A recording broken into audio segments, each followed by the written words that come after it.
नमस्कार प्रिय मित्रों, आज मैं आप सबके लिए एक ऐसी रोचक अनोखी कहानी लेकर आई हूँ जिसे महादेवी वर्मा जी ने रेखा चित्र शैली में लिखा है। आइए सुनते हैं उन्हीं की कलम से निकली हुई एक श्रेष्ठ कहानी, नीलू कुत्ता। नीलू की कथा उसकी माँ की कथा से इस प्रकार जुड़ी है कि एक के बिना दूसरी अपूर्ण रह जाती है। उसकी अल्सेशियन माँ उत्तरायण में लूसी के नाम से पुकारी जाती थी। हिरणे के समान वेगवती, सांचे में ढली हुई देह, जिसमें व्यर्थ कहने के लिए एक तोला मांस भी नहीं था। ऊपर काला आभास देने वाले भूरे पेताब रोम, बुद्धिमानी का पता देने वाली काली पर छोटी आंखें, सजग खड़े कान और सघन रोएदार तथा पिछले पैरों के टखनों को छूने वाली लंबी पूंछ, सब कुछ उसे राजसी विशेषता देता था। थी भी वह सामान्य कुत्तों से भिन्न। अल्सेशियन कुत्ता एक ही स्वामी को स्वीकार करता है। यदि परिस्थितियों के कारण एक व्यक्ति का स्वामित्व उसे सुलभ नहीं होता तो वह सबके साथ सहचर जैसा आचरण करने लगता है। दूसरे शब्दों में, आदेश किसी का नहीं मानता, परंतु सबके स्नेहपूर्ण अनुरोध की रक्षा में तत्पर रहता है। लूसी की स्थिति भी स्वच्छंद सहचरी के समान हो गई थी। उत्तरायण में जो पगडंडी दो पहाड़ियों के बीच से मोटर मार्ग तक जाती थी, उसके अंत में मोटर स्टॉप पर एक ही दुकान थी जिसमें आवश्यक खाद्य सामग्री प्राप्त हो सकती थी। शीतकाल में यह दो पर्वतीय भित्तियों का अंतराल बर्फ से भर जाता था और उससे पगडंडी के अस्तित्व का चिन्ह भी शेष नहीं रहता था। तब दुकान तक पहुंचने में असमर्थ उत्तरायण के निवासी लूसी के गले में रुपए और सामग्री की सूची के साथ एक बड़ा अंगोछा या चादर बांधकर उससे सामान लाने का अनुरोध करते थे। वंश परंपरा से बर्फ में मार्ग बना लेने की सहज चेतना के कारण वह सारे व्यवधान पार कर दुकान तक पहुंच जाती। दुकानदार उसके गले से कपड़ा खोलकर रुपया, सूची आदि लेने के उपरांत सामान की गठरी उसके गले या पीठ से बांध देता और लूसी सारे बोझ के साथ बर्फीला मार्ग पार करती हुई सकुशल लौट आती। किसी किसी दिन उसे कई बार आना जाना पड़ता था। कभी चीनी मंगवाई और चाय रह गई, कभी आटा याद रहा और आलू भूल गए, पर लूसी को मंगवाने वालों के भुलक्कड़पन से कोई शिकायत कभी नहीं रही। गले में कपड़ा बांधते ही वह तीर की तरह दुकान की दिशा में चल देती। उसकी तत्परता के कारण मंगाने वालों में भूलने की प्रवृत्ति बढ़ती ही थी।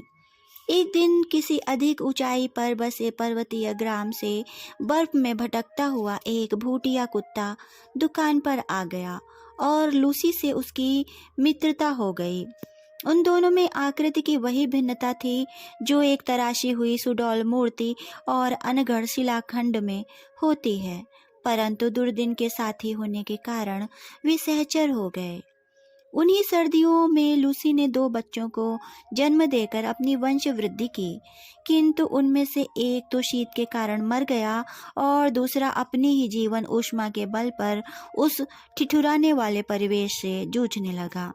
शीत ऋतु में प्रायः लकड़बग्घे ऊंचे पर्वतीय अंचल से नीचे उतर आते हैं और बर्फ में भटकते हुए मिल जाते हैं। वैसे तो यह हिंसक जीव कुत्ते से कुछ ही बड़ा होता है, परंतु कुत्ता इसका प्रिय खाद्य होने के कारण रक्षणीय की स्थिति में आ जाता है। सामान्य कुत्ते तो लकड़बग्घे को देखते ही स्तब्ध और निर्जीव से हो जाते हैं, अतः उन्हें घसीट ले जाने में इसे कोई प्रयास ही नहीं करना पड़ता। असामान्य भूटिये या अल्सेशियन कुत्ते उससे संघर्ष करते हैं अवश्य, परंतु अंततः पराजित ही होते हैं। 4-5 दिन के बच्चों को छोड़कर लूसी फिर दुकान तक आने जाने लगी थी। एक संध्या के छुटपुटे में लूसी ऐसी गई कि फिर लौट ही नहीं सकी। बर्फ के दिनों में सांझ ही से सघन अंधकार घिर आता है और हवा ऐसी तुषार बोझिल हो जाती है कि गंध भी वहन नहीं कर पाती। इसी से प्रायः शीतकाल में घ्राण शक्ति के कुछ कुंठित हो जाने के कारण कुत्ते लकड़बग्घे के आने की गंध पाने में असमर्थ रहते हैं और उसके अनायास आहार बन जाते हैं। सवेरे बर्फ पर कई बड़े छोटे पंजों के साथ आगे पीछे घिसटने के चिन्ह देखकर निश्चय हो गया कि लूसी ने बहुत संघर्ष के उपरांत ही प्राण दिए होंगे। बर्फ पर रक्त के पनीले धब्बे ऐसे लगते थे मानो किसी बालक की ड्राइंग पुस्तिका के सफेद पृष्ठ पर लाल स्याही की दवात उलट गई हो। लूसी के लिए सभी रोए, परंतु जिसे सबसे अधिक रोना चाहिए था वह बच्चा तो कुछ जानता ही न था। एक दिन पहले उसकी आंखें खुली थीं, अतः माँ से अधिक वह दूध के अभाव में शोर मचाने लगा। दुग्ध चूर्ण से दूध बनाकर उसे पिलाया, पर रजाई में भी वह माँ के पेट की उष्णता खोजता और न पाने पर रोता चिल्लाता रहा। अंत में हमने उसे कोमल ऊन और अधबुने स्वेटर की डलिया में रख दिया, जहाँ वह माँ के सामीप्य सुख के भ्रम में सो गया। डलिया में वह ऊन की गेंद जैसा ही लगता था। आने के समय उसे अपने साथ प्रयाग लाना पड़ा। बड़े होने पर देखा कि वह माँ के समान ही विशिष्ट है। भूटिये बाप और अल्सेशियन माँ के रंग रूप ने उसे जो वर्ण संकरता दी थी, उसके कारण न वह अल्सेशियन था और न ही भूटिया। रोमों के भूरे, पीले और काले रंगों के सम्मिश्रण से जो रंग बना था वह एक प्रकार का धूप छाही हो गया था। धूप पड़ने पर एक की झलक मिलती थी, छाह में दूसरे की और दिन के उजाले में तीसरे की। कानों की चौड़ाई और नुकीलेपन में भी कुछ नवीनता थी। सिर ऊपर की ओर अन्य कुत्तों के सिर से बड़ा और चौड़ा था और नीचे लंबोदरा पर सुडौल। पूंछ अल्सेशियन कुत्तों की पूंछ के समान सघन रोमों से युक्त पर ऊपर की ओर मुड़ी कुंडलीदार थी। पैर अल्सेशियन कुत्ते के पैरों के समान लंबे पर पंजे भूटिये के समान मजबूत, चौड़े और मुड़े हुए नाखूनों से युक्त थे। शरीर के ऊपर का भाग चौड़ा पर नीचे का पतले पेट के कारण हल्का और तीव्र गति का सहायक था। आंखें न काली थी, न भूरी और न कंजी। उन गोल और काली कोर वाली आंखों का रंग शहद के रंग के समान था, जो धूप में तरल सुनहरा हो जाता था और छाया में जमे हुए मधु सा पारदर्शी लगता था। आकृति की विशेषता के साथ उसके बल और स्वभाव में भी विशेषता थी। ऊंची दीवार को भी वह एक छलांग में पार कर लेता था। भली का स्वर इतना भारी, मंद और गूंजने वाला था कि रात्रि में उसका एक बार भौंकना भी वातावरण की स्तब्धता को कंपित कर देता था। अन्य कुत्तों के समान खाने के लिए लालायित रहना, प्रसन्नता व्यक्त करने के लिए पूंछ हिलाना, कृतज्ञता ज्ञापित करने के लिए चाटना, याचक के दीन भाव से स्वामी के पीछे पीछे घूमना, अकारण भौंकना, काटना आदि प्रकृति दत्त स्वान गुणों का उसमें सर्वथा अभाव था। मैंने अनेक कुत्ते देखे और पाले हैं, किंतु कुत्ते के दैन्य से रहित और उसके लिए अलभ्य दर्प से युक्त मैंने केवल नीलू को ही देखा है। उसके प्रिय से प्रिय खाद्य को भी यदि अवज्ञा के साथ फेंक दिया जाता तो वह उसकी ओर देखता भी नहीं, खाना तो बहुत दूर की बात है। यदि उसे किसी बात पर झिड़क दिया जाता तो बिना बहुत मनाए वह मेरे सामने ही न आता। विगत 12 वर्षों से उसका बैठने का स्थान मेरे घर का बाहरी बरामदा ही रहा, जिसकी ऊपरी सीढ़ी पर पोर्टिको के सामने बैठकर वह प्रत्येक आने जाने वाले का निरीक्षण करता रहता। मुझसे मिलने वालों में वह प्रायः सबको पहचानता था। किसी विशेष परिचित को आया देखकर वह सदर्प धीरे धीरे भीतर आकर मेरे कमरे के दरवाजे पर खड़ा हो जाता। उसका इस प्रकार आना ही मेरे लिए किसी मित्र की उपस्थिति की सूचना थी। मुझसे आ रही हूँ सुनने के उपरांत वह पुनः बाहर अपने निश्चित स्थान पर जा बैठता। न जाने किस सहज चेतना से वह अपरिचित या असमय आए व्यक्ति को जान लेता था। तब नितांत निरपेक्ष और उदासीन भाव से उसकी घंटी बजाना, नौकर का आकर समाचार ले जाना आदि देखता रहता। कुत्ते भाषा नहीं जानते, ध्वनि पहचानते हैं। नीलू का ध्वनि ज्ञान इतना विस्तृत और गहरा था कि उससे कुछ कहना भाषा जानने वाले मनुष्य से बात करने के समान ही हो जाता था। बाहर या रास्ते से घूमते हुए यदि कोई उससे कह देता, गुरुजी तुम्हें ढूंढ रही थी नीलू, तो वह विद्युत गति से चहारदीवारी कूदकर मेरे कमरे के सामने आदेश की प्रतीक्षा में आकर खड़ा हो जाता। फिर कोई काम नहीं है, जाओ कहने के पहले वह मूर्तिवत एक स्थिति में ही खड़ा रह जाता। कभी कभी मैं किसी कार्य में व्यस्त होने के कारण उसकी उपस्थिति जान ही नहीं पाती और उसे बहुत समय तक बिना हिले डुले खड़ा रहना पड़ता। हिंसक और क्रोधी भूटिये बाप और आखेट प्रिय अल्सेशियन माँ से जन्म पाकर भी उसमें हिंसा प्रवृत्ति का कोई चिन्ह नहीं था। 13 वर्ष के दीर्घ जीवन में भी उसे किसी पशु पक्षी पर झपटते या मारते नहीं देखा गया। उसका यह स्वभाव मेरे लिए ही नहीं, सब देखने वालों के लिए भी आश्चर्य की घटना थी। मेरे बंगले के रोशनदानों में प्रायः गौरैया तिनकों से घोंसला बना लेती है। मुझे उनके परिश्रम पूर्वक बनाए हुए घोंसले उजाड़ना अच्छा नहीं लगता, अतः कालांतर में उनमें अंडों और पक्षी शावकों की सृष्टि बस जाती है। कुछ कुछ अंकुर जैसे पंख निकलते ही वे पक्षी शावक उड़ने के असफल प्रयास में रोशनदानों से नीचे गिरने लगते हैं। इन दिनों नीलू उनके सतर्क पहरेदार का कर्तव्य संभाल लेता था।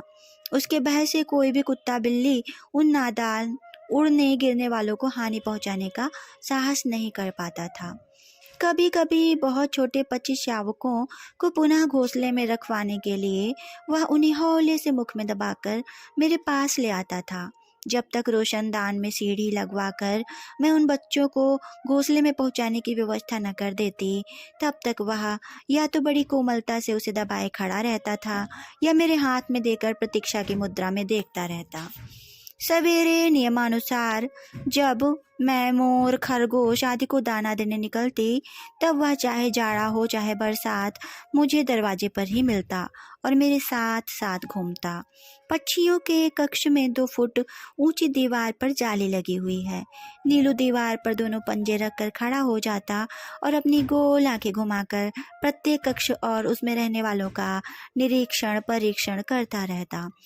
उससे इस नियम में कभी व्यतिक्रम नहीं पड़ा। उसका रात का कर्तव्य भी स्वेच्छा स्वीकृत और निश्चित था। सबके सो जाने पर वह गर्मियों में बाहर लॉन पर और सर्दियों में बरामदे में तख्त पर बैठकर पहरेदारी का कार्य करता। रात में कई बार वह पूरे कंपाउंड का और पशु पक्षियों के घर का चक्कर लगाता रहता। रात चाहे उजाली हो, चाहे बादल गरज रहे हों, चाहे आंधी चल रही हो, उसके चक्कर को विराम नहीं था। रात के सन्नाटे में उसके मंद गंभीर स्वर से ही हम अनुमान लगा पाते थे कि वह किस कोने में पहरा दे रहा है। खरगोश धरती के भीतर सुरंग जैसे लंबे और दोनों ओर द्वार वाले बिल खोद लेते हैं। एक रात मेरे खरगोश बिल खोदते खोदते पड़ोस के दूसरे कंपाउंड में जा निकले और उनमें से कई जो इस अभियान में अगुआ थे, जंगली बिल्ले द्वारा छत विच्छत कर दिए गए। सुरंग से बाहर जाने वालों का जो हाल होता है, उससे भीतर रहने वाले अनजान रहते हैं।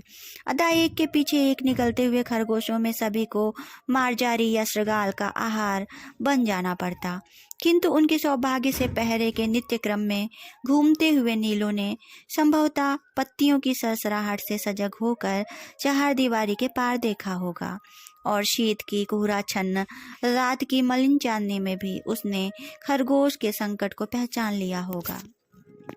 उसके कूद कर दूसरी ओर पहुंचते ही बिल्ला तो भाग गया, परंतु खरगोशों को बाहर निकलने से रोकने के लिए वह रात भर ओस में भीगता हुआ सुरंग के द्वार पर खड़ा रहा। यह परोपकार नीलू के लिए बहुत महंगा पड़ा, क्योंकि उसे सर्दी लगने से न्यूमोनिया हो गया और कई दिनों तक इंजेक्शन दवा आदि का कष्ट झेलना पड़ा। वैसे वह शांत भाव से कड़वी दवा पी भी लेता था और सुई भी लगवा लेता था। एक बार जब मोटर दुर्घटना में आहत हो मुझे मार्ग से ही अस्पताल जाना पड़ा, तब संध्या तक मेरी प्रतीक्षा करके और कपड़े चादर कम्बल आदि सामान अस्पताल ले जाने वालों की हड़बड़ी देखकर उसकी सहज चेतना ने किसी अनिष्ट का आभास पा लिया। जो भी उस संध्या को मेरे बंगले पर पहुंचा, वह नीलू की विषादमयी निश्चेष्ट मुद्रा देखकर विस्मित हुए बिना नहीं रहा। जब 3 दिन तक उसने कुछ न खाया न पिया, तब डॉक्टर से अनुमति लेकर उसे अस्पताल लाया गया। पट्टियों के घटाटोप में मुझे अच्छी तरह देखने के लिए वह पलंग के चारों ओर घूमने लगा और फिर आश्वस्त होकर प्रहरी की चिर परिचित मुद्रा में मेरे पलंग के नीचे जा बैठा। 2 घंटे बाद बहुत समझाने पुचकारने के उपरांत ही उसे घर पहुंचाया जा सका। तब से हर दूसरे दिन अस्पताल न ले जाने पर वह अनशन आरंभ कर देता। इस प्रकार अस्पताल में भी वह नियमित रूप से मिलने आने वालों में गिना जाने लगा और डॉक्टर नर्सें सब उससे परिचित हो गए।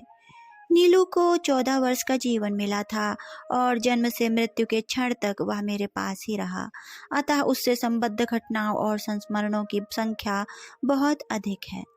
कुत्तों में वह केवल कजली के सामीप्य से ही प्रसन्न रहता था, परंतु कजली और बादल एक क्षण के लिए भी एक दूसरे से अलग नहीं रह सकते थे। परिणामतः नीलू बेचारा एकाकी ही रहा। जीवन के समान उसकी मृत्यु भी दैन्य से रहित थी। कुत्ते की मौत मरना कहावत है, परंतु यदि नीलू के समान शांत निर्लिप्त भाव से कोई मृत्यु का सामना कर सके तो ऐसी मृत्यु मनुष्य को भी काम में होगी। मेरे पास अनेक जीव जंतु हैं, परंतु जिसके बुरा मान जाने की भी मुझे चिंता हो, ऐसा कोई नहीं है। नमस्कार प्रिय मित्रों, मैं अमिता आशीष। आप सुन रहे थे महादेवी वर्मा जी के द्वारा लिखा गया रेखा चित्र नीलू कुत्ता। आपको कैसा लगा आप टिप्पणी के द्वारा अवश्य बताइएगा। अगर आप मेरे चैनल पर नए हैं तो चैनल को सब्सक्राइब करना ना भूलें। धन्यवाद।